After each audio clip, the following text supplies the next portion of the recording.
many good news stories begin in such a bad news way. Dang it. Hold on. That's not it. Hold on. Where are you? Where are you? Stop again. Here we go. Here it is. I am reading a letter to Dr. Fauci regarding the abuses of beagles under the NIH, where they are abusing with taxpayer dollars experiments on beagles. I'm glad that I live in the country that I live in, where I am able to profess my religious belief and that they are protected by, our Constitution. The two things that concern me, one are those who just try to make this a political issue. Freedom. I have the freedom to kill you with my COVID. No, I mean, come on. Your qualifications are? Well, Dad, we decided the best people who can take care of our kids are who? Are us. So Michael Lafitte started Dads on Duty. Damn right he did, and we will be talking about Michael Lafitte and a whole bunch of stuff. This is a day of kind of the worst and best of us, including some horrific revelations that have come out in the news talking about experimentation done on dogs, the beagles, a bunch of beagles, almost 4 dozen beagles. This is something that's been done. Let me read it to you here. Bipartisan letter demands answers from the director of the National Institute of Allergy and Infectious Diseases and President Biden's chief medical advisor. The White Coat Waste Project, they're the ones who found out about the Wuhan testing and the funding we had given them. According to the White Coat Waste Project, the Food and Drug Administration does not require drugs to be tested on dogs, so the group is asking why the need for such testing. White Coat claims that 44 beagle puppies were used in Tunisia, North Africa laboratory, and some of the dogs had their vocal cords removed, allegedly so clients could work without incessant barking. There's also another, this is just horrific, and I'm not going to dwell on this because I know you guys, this freaking makes everybody mad. Anyway, part of the letter says, our investigators show that Fauci's NIH division shipped part of a $400,000 grant to a lab in Tunisia to drug beetles and lock their heads in mesh cages filled with hungry sandflies so the insects could eat them alive. So I wrote about that in my Substack today. It's a free one. Check it out if you're on Twitter. So I know we all want to get away from that. You can, that this is the kind of thing that you want your mind to be able to step away from. So I'm not going to really spend too much time talking about, other than the fact that I think that Fauci is done. I think that he's got to go. He's had to go for a while now. If you don't even watch, for instance, I watched you know what? Let me put a pin in that and tell you. First of all, where is Alice? So this is I haven't done this in a while. This has been quite a long. Last time I was doing shows alone, there was no Alice at all. So I didn't add no video. As a matter of fact, that was last year, more than a year ago, probably. So Alice is at her St. Pauli girl job right now. Right now for us, it's Sunday afternoon. So she had to bolt. We had a crazy day. She bolted, but we did manage to do a lot of news analysis together previously, and that'll come after I'm done for a few minutes here. Alice will be back, and you will hear her, and all is good and all is fair, and you'll get the fair and brilliant Alice's analysis of everything. But if you guys watch the COVID, and I watch it while I'm working, while I'm on the radio. If you watch the COVID team's updates, usually it's twice a week. For instance, there was one Friday. So there's 3 boxes, really. There's a guy at the bottom named Jeff who runs a thing. And this is all Zoom meetings. And then you've got Walensky on one side, and then Fauci on the other side, and usually the Surgeon General, Vivek Murthy, in the middle. So what happens is during these presentations, both the guy, the moderator, and especially Vivek Murthy, totally just dunks on the previous administration for the lack of efficacy in their move against COVID and the initiative, for their lack of production overall, for their disorganization. And he's slamming Fauci. Fauci was ahead of that guy. And I've been watching. If I knew how to do video better, I'd grab it. I've been watching Fauci go. He's not comfortable. He does not like that he's taking income from these people. But I think that everybody knows that this guy's utility is done. And then add with this NIH stuff, with the testing of animals, torturing dogs. Are you kidding me? Are you bleeping kidding me? Now, Americans of all political colors like dogs. And the idea of torturing dogs, I don't care what it's for. Especially that. You know that is so, oh man, that is so graphic and crude. So there's a couple things the administration could deal with this. One, it's terrible. It's absolutely awful that they're doing it.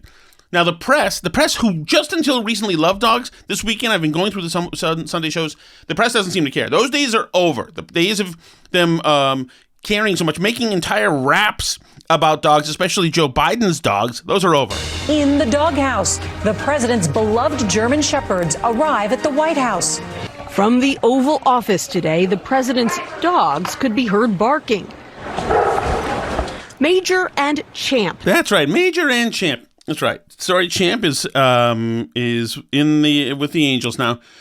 But so you would think that the press, because they made dogs a narrative of the Biden administration, you'd think that they'd ask the question. So far, I have not seen it asked whatsoever. It's been written about. The Hill wrote about it in other places, but what they're trying to do is they're trying to do PR, or assertive PR for the administration this Sunday. So they're working on when kids should get vaccines. And these people, George Stephanopoulos did not ask about the dogs. Nobody asked about the dogs. It's remarkable because that is an absolute, if this was the Trump administration, do you think maybe they'd ask about the dogs, the dead dogs or tortured dogs? I would say so. But so no, they are taking a step back suddenly from dog coverage. Even though the press corps used to love his dogs. Love your dogs. They live here. Yeah, thanks. Champ's an old one. Which one's the old one, President? Well, he's almost 14 years old. I had him here when I... That's a grown man spending time asking about his dogs. It was so important. But now that Biden could take incoming through Fauci, they are far away from the dogs. But this is no good. This is no bueno. There's already this, like I said, this is a bipartisan letter that is demanding answers from Fauci. And we'll see. Biden is already tanking ratings-wise, polling-wise. And he's only going to go down further. We'll see if the administration handles this like they've been handling everything else by just simply gaslighting or trying to discredit the source or whatever. Well, it's going to show again this incredible disconnect and arrogance that they don't care. What problem? There's no problem. There's no problem at all. There's no problem at all. Just like what critical race theory? There's no critical race theory. Don't you dare touch it. We're keeping it, but there's no critical race theory. There's no problem at the border. What problem at the border? If they try to pull this crap with this, man, it's gonna be another torpedo that hits this baby right in the magazine. Now, you never know. I mean, we were sold the goods about Biden being a very empathetic person. Well, we'll see.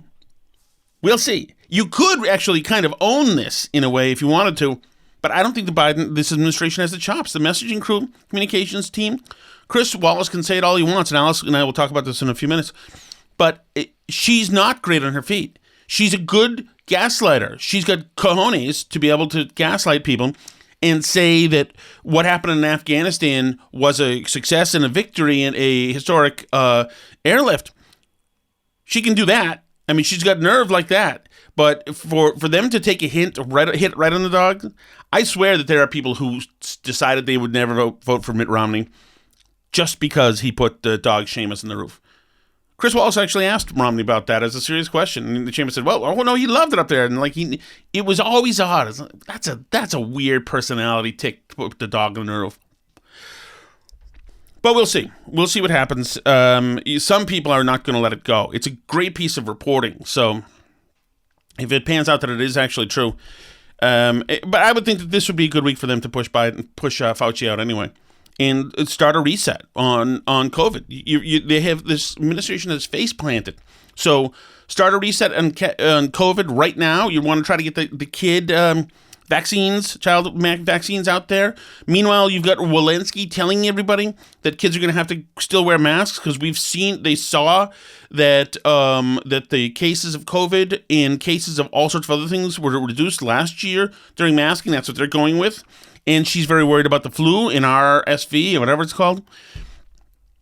I would, if I were this administration, one, it's terrible to even suggest you're going to do masking, but they're trying to show competence, and the masking shows an action item, and because they've run out of other action items.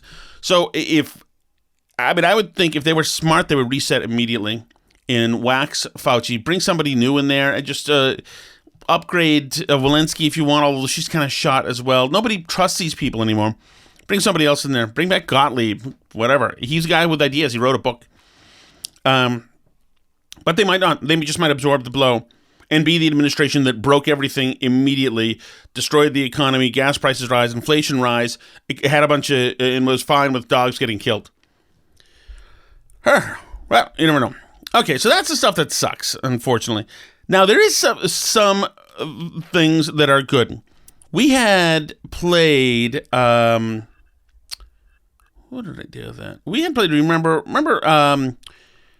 Jonathan Isaac, basketball player for the Orlando Magic. We had played something from him a few weeks ago, just very thoughtfully talking about the vaccine and why he respected some people's opinions that they didn't want to take it right off. They wanted to wait or make their own decisions.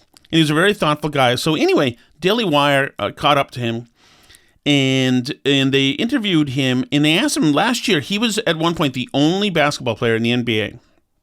The only one, and there's a bunch of pictures of it, who stood up and saluted the flag during the national anthem when all the other players kneeled.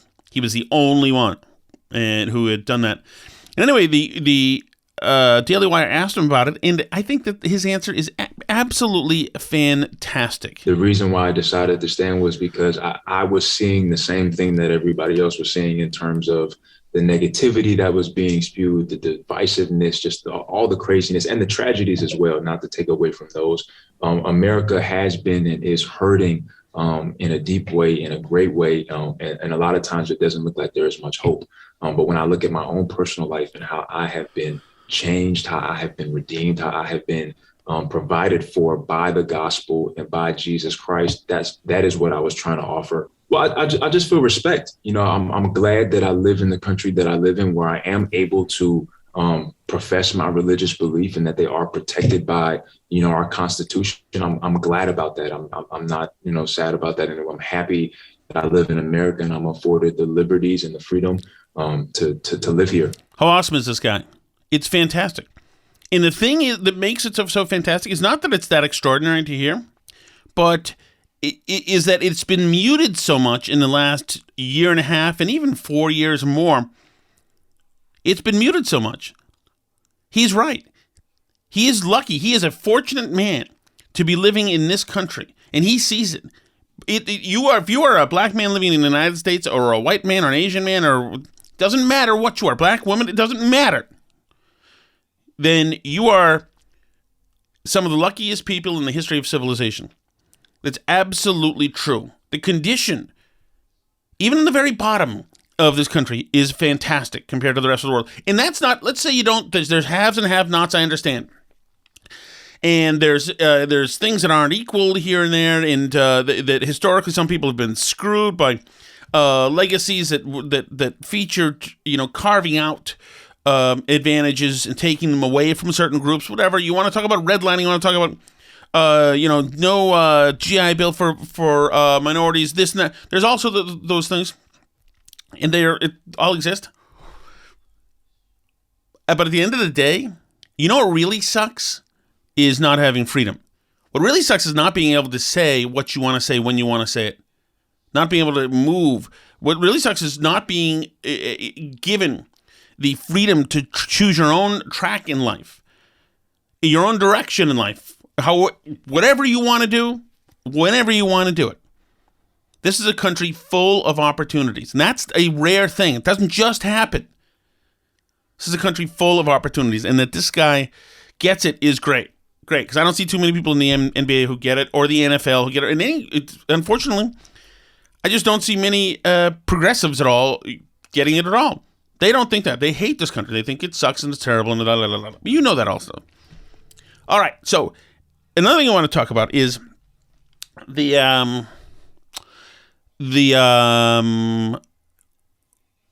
this story about the dads on duty. So Shreveport, Louisiana, there have been all sorts of fights. Like, it's been a horrifically violent year. It's been a violent year in many cities, but in Shreveport as well, including one high school. And there were all sorts of fights happening. So this dude and his buddies get together, and they say, these are dads. And they say, okay, well, some of us can work some shifts. Some of us can work other shifts. Why don't we kind of patrol the school as a security unit in the school? And these dudes, I mean, some of these guys make me look thin. Some of these guys are huge, but they're awesome. And they've gone into the schools, and they've totally quieted the schools. The fighting has come to a total stop. CBS this is the best package of the year. I think it's Steve Hartman who does this for CBS. This is a fantastic story. Listen in. Not many good news stories begin in such a bad news way.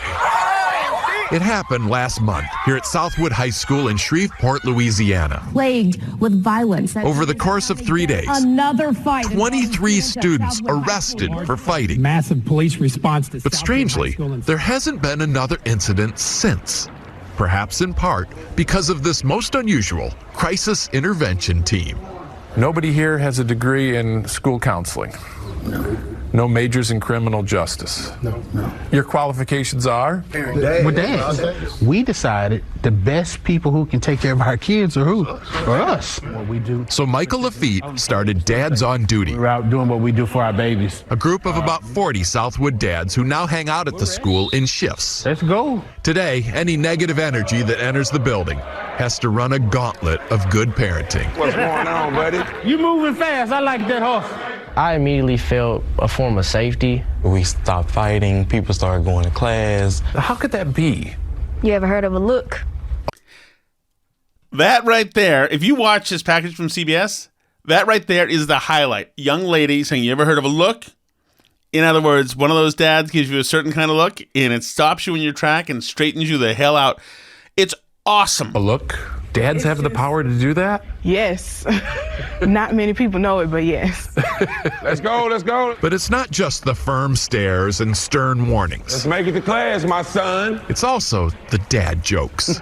They just make funny jokes like, oh, hey, your student's untied, but it's really not untied.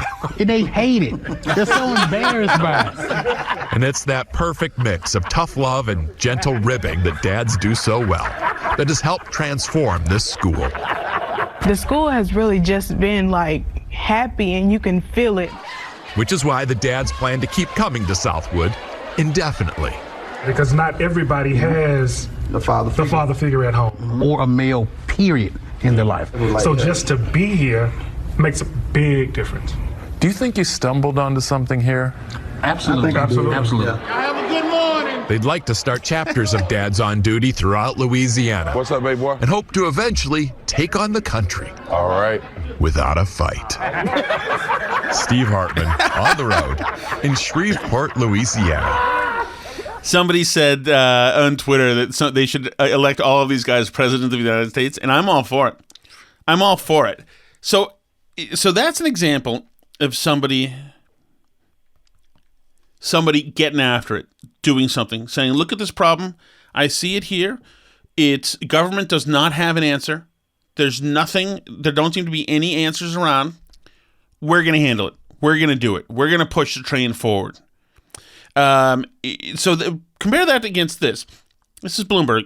A Virginia museum is proposing to melt down a statue of Confederate General Robert E. Lee that was the focus of a violent white nationalist rally in 2017 in Charlottesville and create a new work of public art via AP.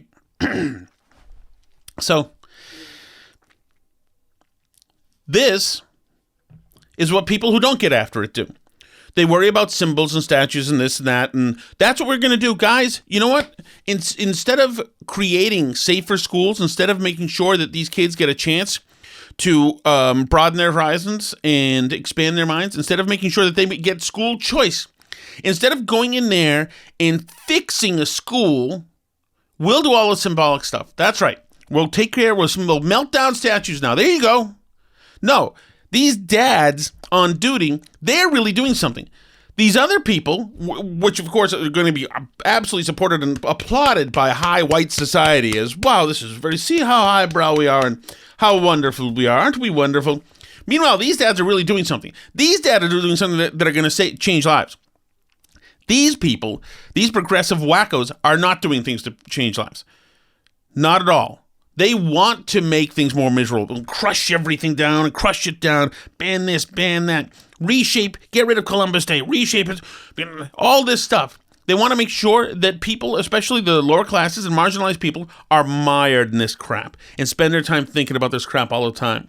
Rather than, they love to use the word uplifting. They never want to do anything to actually uplift.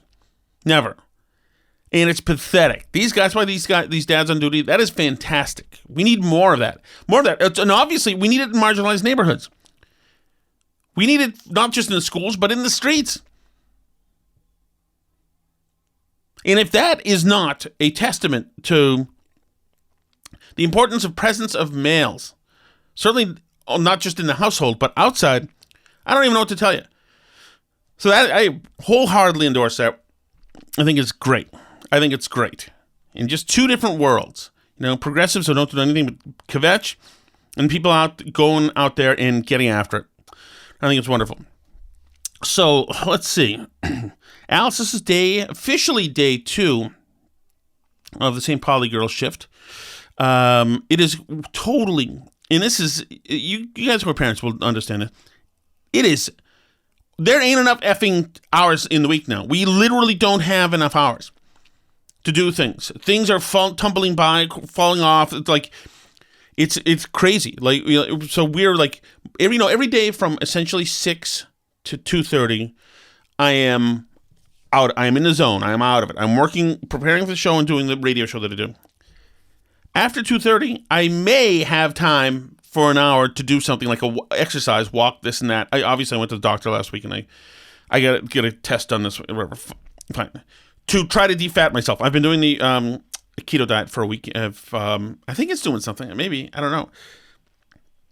But so then that 1 hour is in the middle of the day. Then there's usually some kind of sport or something else. And then there's no time. Immediately we got to get into working on the podcast and doing a Substack. I'm not complaining, by the way. Because we do this podcast because we love it. And I love that all of you guys and me and Alice and everybody have gotten to know each other, and we're on this journey, this crazy bleeping journey together. But it's just crazy because then that's done, and then throwing dinner in a while before that. You guys see that the kids come back and forth. I know some of you enjoy it. I'm not. I don't really enjoy it all that much when they're coming back and forth, but we have to because we got kids and they need things, and now they know that it's just a good time to shake us down and get stuff from us. So the time the podcast is done, now it's essentially time for dinner, which will essentially mean that's the end of the night, which means for me, it'll either mean trying to watch a little bit of Tucker. I'm watching news stuff all day from every channel, believe me, don't worry about it. But from Tucker, and then usually I try to watch something that I enjoy, like World War II documentaries or Vietnam documentaries, and depending what mood I'm in, I'll either have a couple of beers with that or not, depending. And then it's the next day, and it's just, I'm sure it's the same for you. I know it. And we get messages from you too. Then you talk about how you got this, and we're not even the most busy. Our neighbors right there, they're all out because of kids' sports. The weekends are kids' sports blown. So today, I had an hour and 5 seconds to try to get some leaves raked. And I'm trying to get leaves raked because I don't want them to all blow in the other neighbor's yard. He's got landscapers that come over and make his yard perfect. So it's my trashy leaves that get into his yard. Meanwhile, I've got the other neighbor over there, about this, who's yelling about our chickens. I'm out of time units. It's freaking crazy. But my point is this, is that life is hard enough. It's hard enough. And I think that what we're trying to do, and what you're trying to do, is just trying to do the best with what we have to make a great life for our kids and our friends and this and that and have family, etc. And we essentially just leave us the F alone to government. You know, they're not asking too much. Just leave us alone. So when Walensky comes back and she says, no, we're going to have to do the thing for your kids. And it's like, oh, God. Now we're back thinking about we're going to put our kids back in school. And when Joe Biden said, me and Alice are about to talk about this, it says essentially that one half of the country's murdering the other half of the country. It's like, man, you punk. You understand how hard we're working just to get through the bleeping week with our burnt orange minivan and freaking scraping by ever since our lead stuff. Like we're not rolling in it. We had as much bad luck in a row as you could have. I'm not complaining because we're doing great. We've got a nice old house and we have 2 cars and the kids have things and whatever, etc. But you know, it never ends. There's always something that comes along. You guys, we message about this all the time. It's always something flooded, something this, something that, you know, for everybody. And once again, we're very fortunate. We could do whatever. But wouldn't it be nice if we had elected leaders, especially in DC, who would respect that and just F off, stop browbeating us, stop trying to divide us, stop telling us how much we've failed, stop gaslighting us. But they don't do it. That is not what this administration is about, which is what we're going to talk about. Myself, Thomas Shattuck, and Alice K. Shattuck right now. Okay, so the advantage of Alice having a new schedule for now, anyway, is that we get to do a little housekeeping for what we didn't get at the end of the week, because we usually don't do a show Friday. We do a show Thursday night. So we wanted to hit the amazing performance of Joe Biden at the CNN town hall, which is amazing for several reasons. Man, there's going to be some nervous Democrats out there. So the Biden town hall, regardless of what people tell you, it was no bueno. Did not go well. It did not go well. No, it was not a stellar, incredible coup that he was out there and talked and answered completely pre-screened questions from, what was it, like 11 Democrats and 2 Republicans at the end something? And that's obviously, that makes the framework of it farcical. But the problem is that his inability to answer the easy ones. With 40% of all products coming into the United States of America on the West Coast go through Los Angeles and what am I doing here? Is it Long Beach? Long Beach, thank you. Thank you, Anderson. Thank you for helping. Did the the question answer that we printed out for you to hold in your hand to cue you in case the president screwed up his answer, did that help? Or well, it is fairly remarkable that this guy was so ill prepared, and that CNN finds it to be appropriate. This is a town hall in which we're supposed to watch the president's depth of knowledge, his live analysis, and his ability to think on his feet. Mm-hmm. And he was failing. You don't, immediately on-site edit him and help him out. Right. And then his staff was putting out, corrections to a bunch of his statements, during and after the town hall. Well, that's another thing that's absolutely crazy, is that because he was talking ragtime so much, you're right, his staff had to clarify everything he said. So there were two town halls. The one where he was up there talking, and then the one where the staff put out official White House statements correcting all the stupid things he said. Mm-hmm. But one of the things, and CNN knows this, and we all know this, one of the things that you do at a town hall, the reason he's out there is to show that he's cognitive. So if this is a litmus test for his cognitivity... Mm-hmm.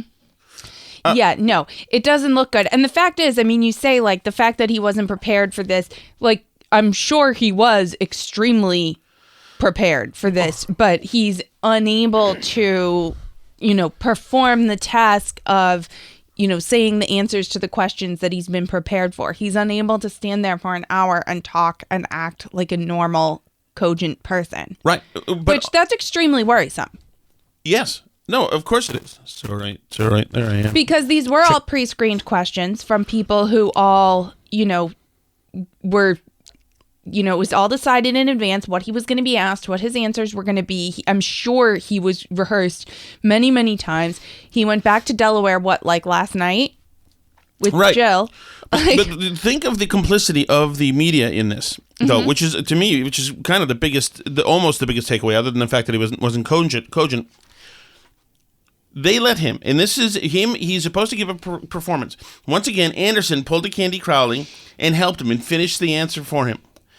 If you remember, now the way a tough journalist would work is Jonathan Swan with Trump, as Trump is trying to hand him, hand-drawn pictures of the coronavirus.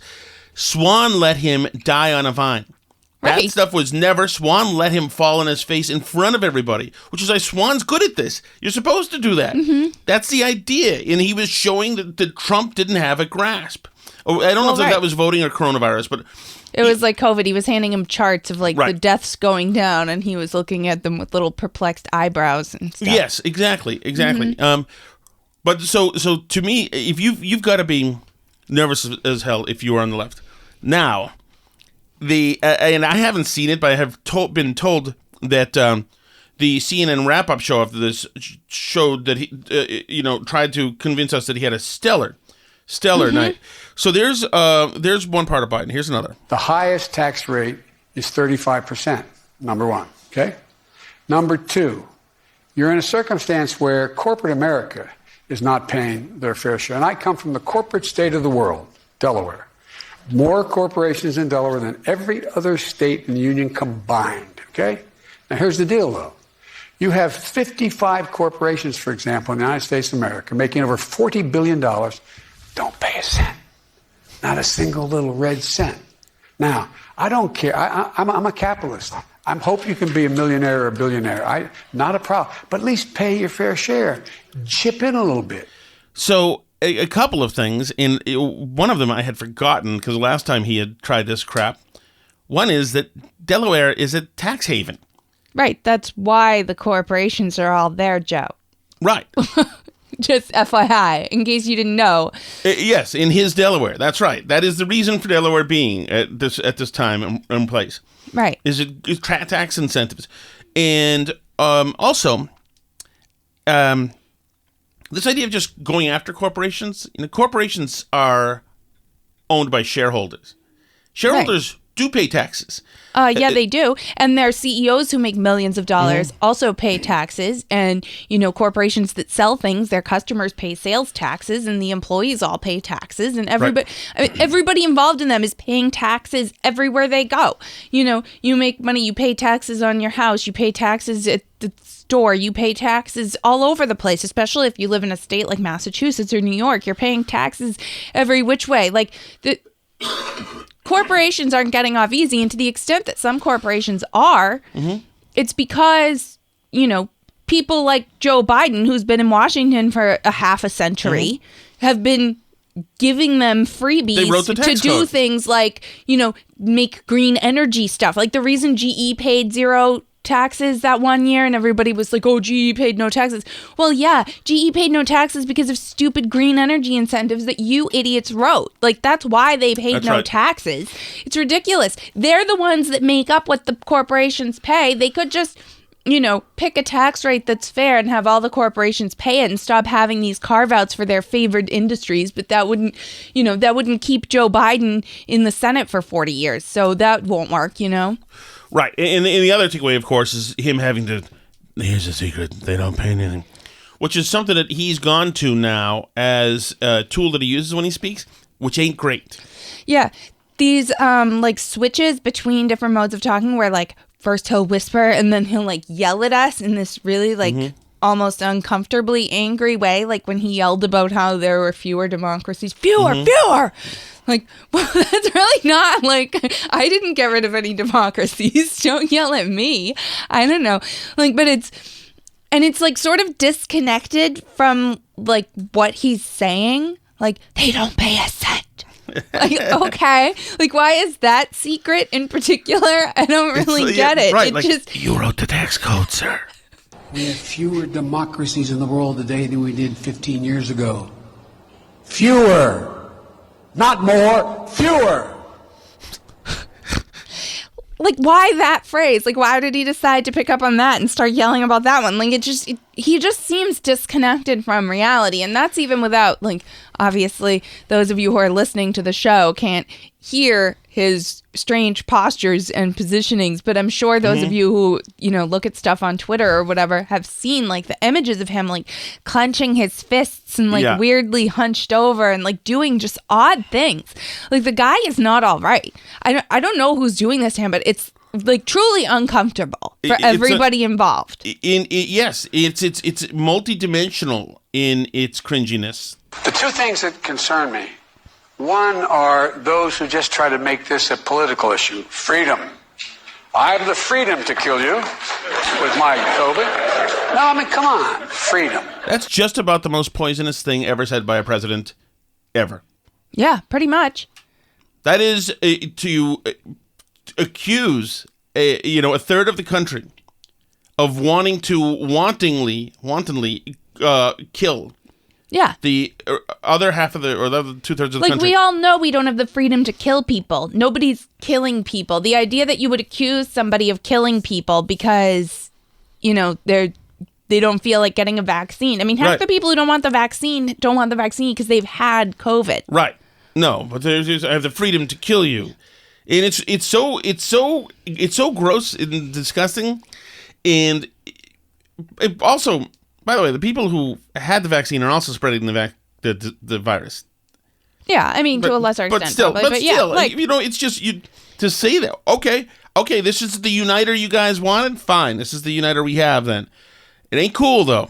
And then really is Biggie. This is going to be the one that starts the conflagration. Do you have plans to visit the southern border?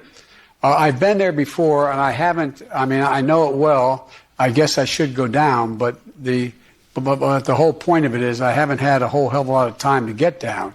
I've been spending time going around looking at the $900 billion worth of damage done by hurricanes and floods. This is like the scrap drawer in everybody's kitchen, where there's an old lottery ticket here and lucky coin there, and Well, the funny thing is, like, he has been busy, but he's trying to come up with things that he's been busy with that aren't his fault, like, aren't things he's effed up. Like, he can't say I was busy with Afghanistan because that doesn't fly. He can't say I was busy because I've caused massive inflation and I'm trying to figure that out. Because those two things don't exist, so he can't suddenly, make them appear. And weather and traveling around the world. But I plan on, now my wife Jill has been down. She's been on both sides of the river. She's seen the circumstances there. She's looked into those places. You notice you're not seeing a lot of pictures of kids lying on top of one another looks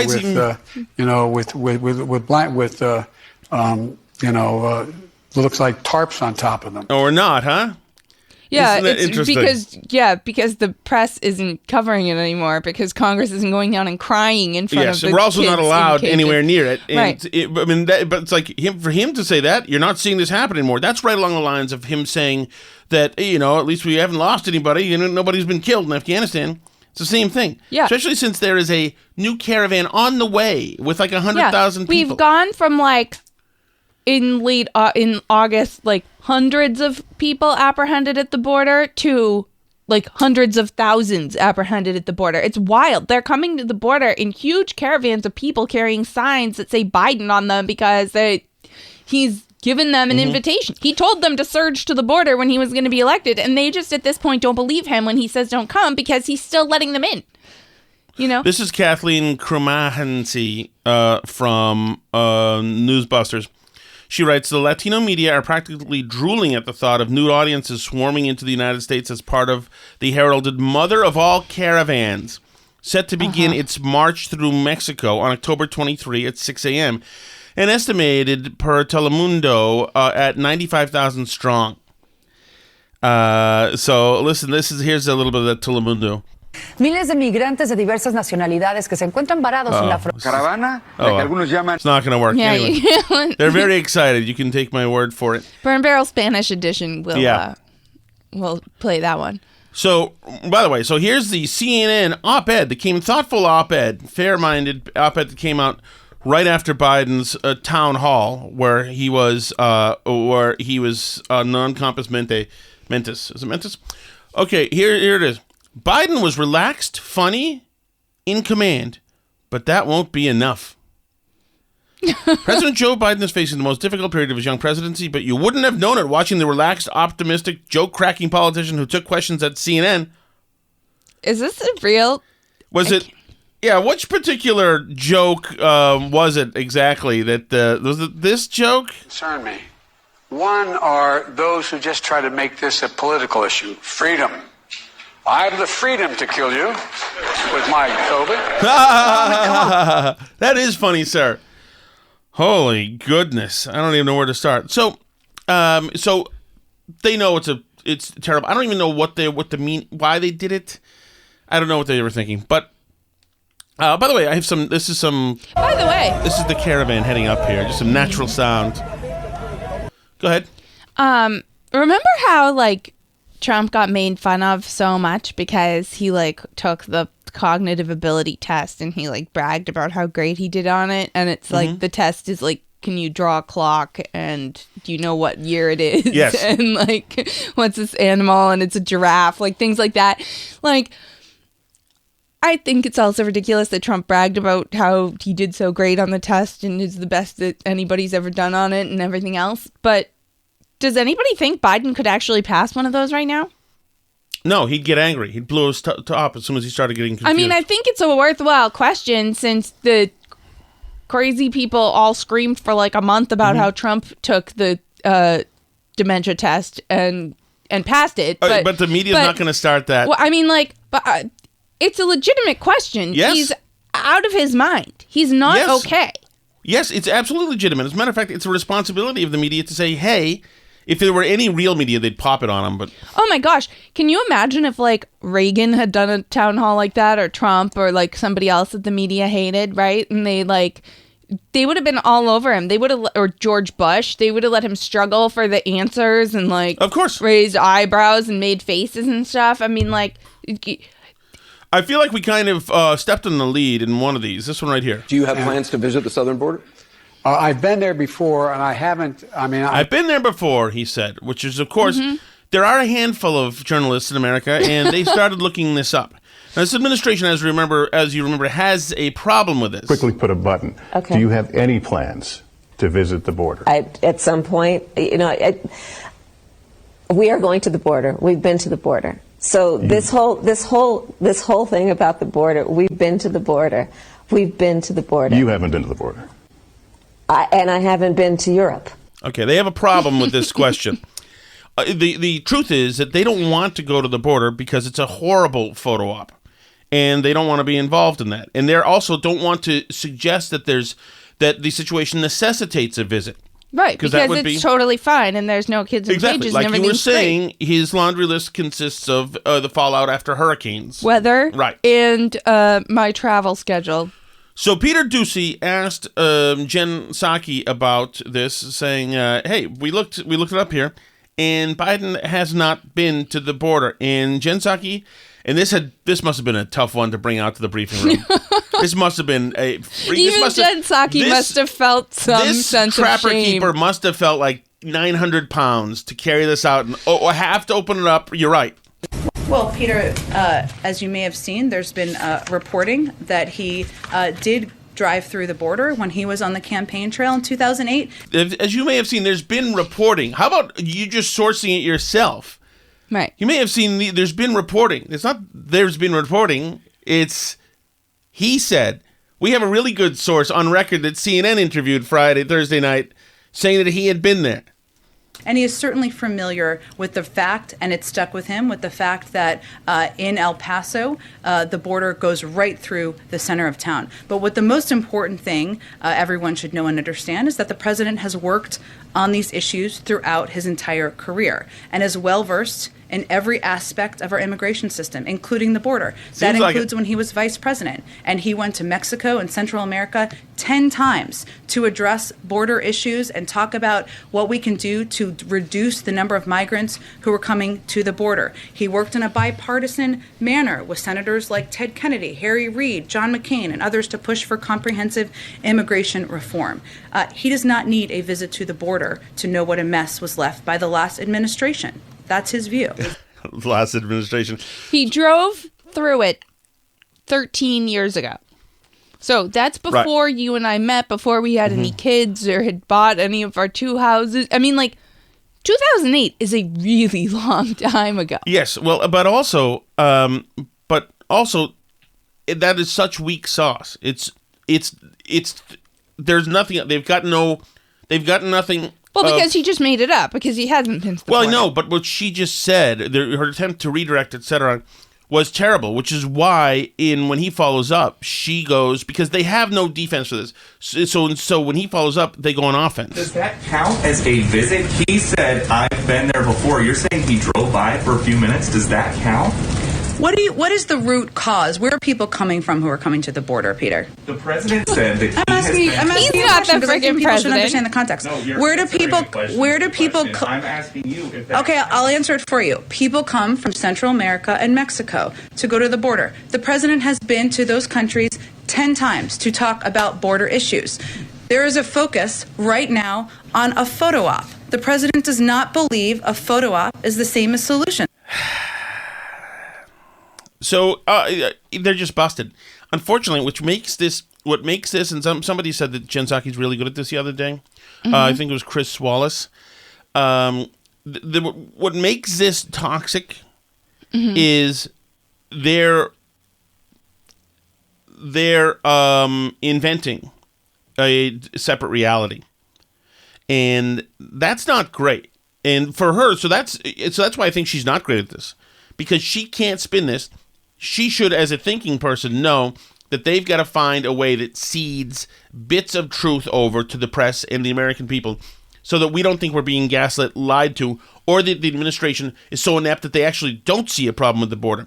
She should. I mean, but instead, she's creating a false reality. Imagine and her that's when she says, Peter, what are the root causes? That is more than gaslighting. That is channel changing in a way that everybody can see. That doesn't take talent. That takes nerve, no doubt about that. Well, right, because it turns it, instead of the press interviewing the administration about what the heck they're doing at the border because they're the people in charge of the border, it turns it into like 2 equal parties who are both equally involved or uninvolved in the border having a conversation about what should happen there, like you and me, saying like, well, what do you think the root causes are? What should we do about the border? I don't know. Like, we can sit in this room and talk about it because we have nothing to do with what happens at the border. They're actually in charge of the border. Right. And it's a disaster, and they're not fixing it. So for her then to turn to the press and be like, well, yeah, what would you do about it? Like, well, nobody elected us president. Yeah. Thank you so much, everyone. We will see you again soon. I'm off to make pizzas. St. Pauli girl, very low-cut beer slinging outfit. Yeah. And in the meantime, you can find us on Twitter at BurnBarrelPod, at Facebook.com/BurnBarrelPodcast, BurnBarrelPodcast.com, BurnBarrelPodcast@gmail.com. We are still off of YouTube because we were kicked off for playing the Let's Go Brandon song.